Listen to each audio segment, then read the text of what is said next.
l'émission Saveurs divines. Cette bonne nouvelle du royaume sera prêchée dans le monde entier pour servir de témoignage à toutes les nations. Alors viendra la fin. Ce pain céleste vous est présenté par Immaculée Niraneza. Shalom, shalom, peuple de Dieu qui écoute cette émission Saveurs divines. Que le nom de l'Éternel soit élevé. Commençons notre journée par la lecture de ces quelques lignes du psaume 28 au verset 7. L'Éternel est ma force et mon bouclier. En lui mon cœur se confie et je suis secouru. J'ai de l'allégresse dans le cœur et je le loue par mes chants. L'Éternel est la force de son peuple. Il est le rocher de délivrance de son oint. Sauve ton peuple et bénis ton héritage. Sois leur berger et leur soutien pour toujours. Amen. Mon frère, ma sœur qui écoute, je souhaite que l'Éternel soit ta force, ton bouclier, que l'Éternel soit ton secours. Confie-toi en lui, celui qui s'est confié à Dieu n'est jamais couvert de honte. Alléluia. Il est notre force, il est notre rocher, il est notre délivrance. Voilà, il nous a fait encore cette journée.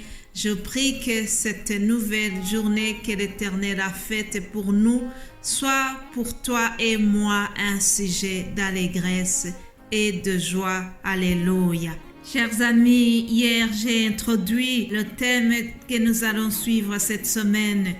Et avant de continuer, je voudrais juste faire un petit rappel de ce que nous avons vu la semaine passée. Je vous ai dit que rien ne pouvait empêcher le destin que Dieu a prévu pour notre vie. Nous avons longuement parlé de Joseph et ses frères. En résumé, on parlait déjà de l'histoire du peuple d'Israël, comment ils se sont constitués. Ils ont quitté Canaan et ils sont arrivés donc en Égypte. Vous avez vu comment Joseph a installé ses frères dans cette région qui était choisie, que Joseph a eu la faveur de Dieu et que lui et ses frères se sont multipliés en Égypte.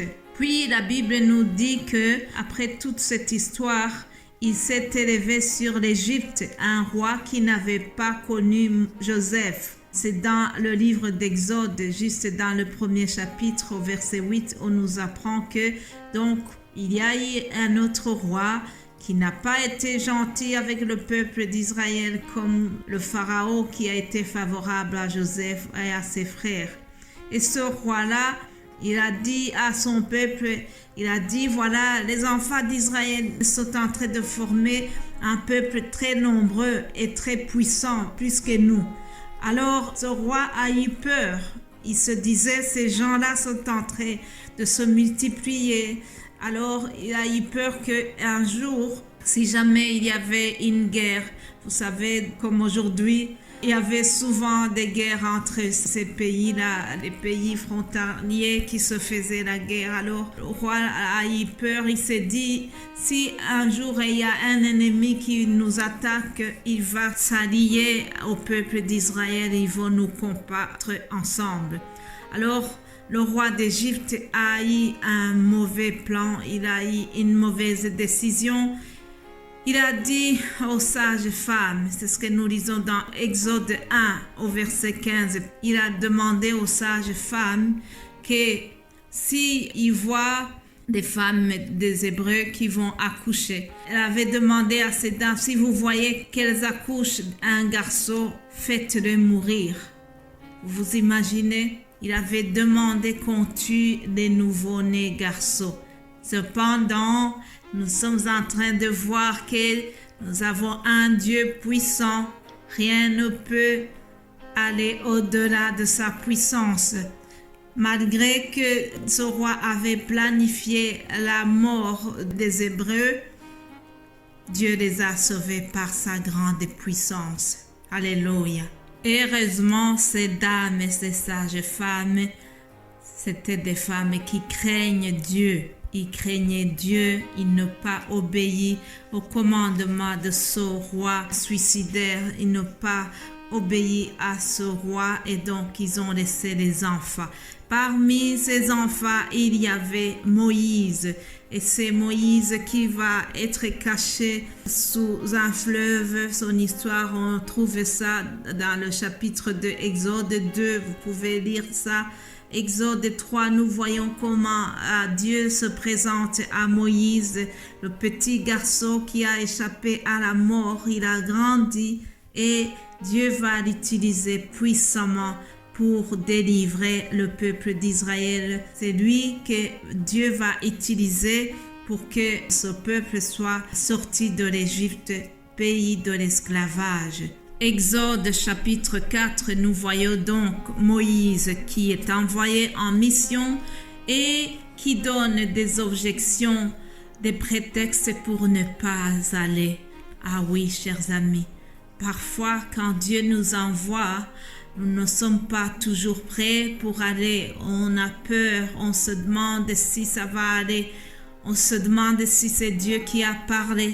Un jour, je vous ai donné mon témoignage, comment j'ai commencé ce ministère Saveur Divine. J'ai eu aussi des objections comme Moïse. Cependant, Dieu m'a convaincu et j'ai commencé cette œuvre depuis le 1er janvier 2020. Je bénis Dieu qui est avec moi. Et donc, je reviens à notre sujet. Exode 4, nous y voyons Moïse qui est envoyé par Dieu, mais qui donne plusieurs objections, plusieurs prétextes pour ne pas aller en mission. Premièrement, il dira à Dieu, ils ne me croiront pas. Le peuple d'Israël ne va pas me croire, il ne veut pas croire que c'est toi, Dieu, qui m'a envoyé. Et puis, il dira aussi, ils ne m'écouteront pas. Ils n'écouteront pas ma voix, mais l'Éternel va continuer à le convaincre. Alors, Exode 4, nous voyons la discussion donc de l'Éternel avec Moïse. Au verset 2, l'Éternel lui dit, « Qu'y a-t-il dans ta main ?» Il répondit, « Une verge. » L'Éternel dit, « Jette-la par terre. » Il la jeta par terre et elle devint un serpent. Moïse fuyait devant lui. L'Éternel dit à Moïse, « Étends ta main et saisis-le par la queue. » Il étendit sa main et le saisit, et le serpent redevient une verge dans sa main. Alléluia. Premier signe pour manifester sa puissance, Dieu va rassurer Moïse, Dieu va lui faire quelque chose d'extraordinaire. Il tenait un simple bateau dans sa main. Puis Dieu lui demande de le jeter par terre et son bateau est devenu un serpent. On voit que Moïse a eu peur. Je me mets à sa place et je crois que j'aurais fui également. Et Dieu lui demande de reprendre le serpent. Il devient un bateau à nouveau. Ça, c'est le premier signe que Dieu lui a donné pour manifester sa puissance, pour lui montrer que le Dieu qu'il envoie vers Pharaon, il est capable de faire des grandes choses. Mes bien-aimés de Dieu, je vous encourage à lire vraiment le chapitre 4 de l'Exode. Vous verrez dans cette conversation combien vraiment Moïse est têtu, combien il hésite d'aller à cette mission. Et l'Éternel continue à l'encourager, à lui donner des signes comme quoi il sera avec lui. À un certain moment, il lui a dit, « Je n'ai pas la parole facile. » Alors l'Éternel lui dit, « Qui a créé la bouche de l'homme? N'est-ce pas moi l'Éternel? Va donc, je serai avec ta bouche et je t'enseignerai ce que tu auras à dire. » Alléluia. Chers amis, retenez ceci, lorsque Dieu envoie quelqu'un en mission, il lui donne également la provision. Il lui donne sa puissance pour que son œuvre soit bien accomplie.